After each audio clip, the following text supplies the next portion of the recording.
Alors, il y a un truc qui aura échappé à personne, hein, c'est que pour vivre, il faut manger. C'est Pierre Rabhi qui disait aujourd'hui, quand on se met à table, il faut plutôt se souhaiter bonne chance que bon appétit.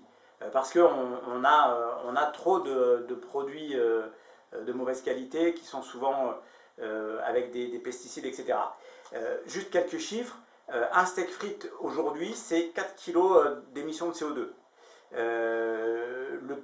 Dans le même temps, le taux d'obésité a été multiplié par 3 en 30 ans.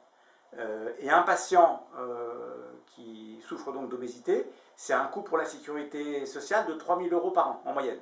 Donc on voit bien que la question de la malbouffe et de la santé sont complètement liées, y compris les équilibres économiques, macroéconomiques de notre pays.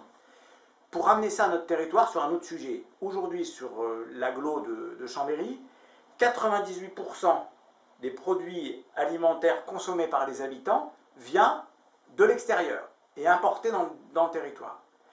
Dans le même temps, 97% des productions des exploitations agricoles sont exportées du territoire. Donc on marche sur la tête. Et avouez que quand on marche sur la tête, c'est quand même assez difficile de manger. Hein. Donc il faut qu'on remette tout ça d'aplomb. Et pour nous, Chambre citoyenne, on a quelques éléments qui relèvent du bon sens. Pas celui du crédit agricole, hein, celui de l'agriculture paysanne, avec quelques actions phares, j'en citerai que quelques-unes.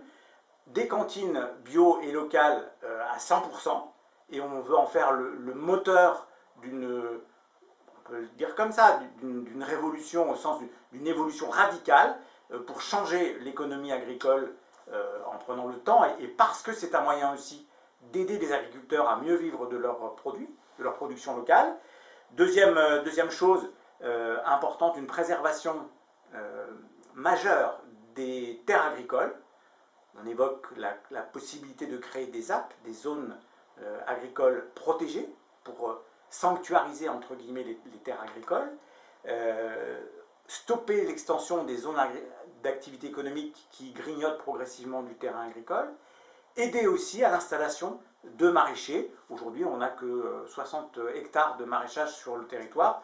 On peut en avoir 10 fois plus si on veut. Ça prendra du temps, mais il faut s'engager dans cette direction volontairement, radicalement et tout de suite.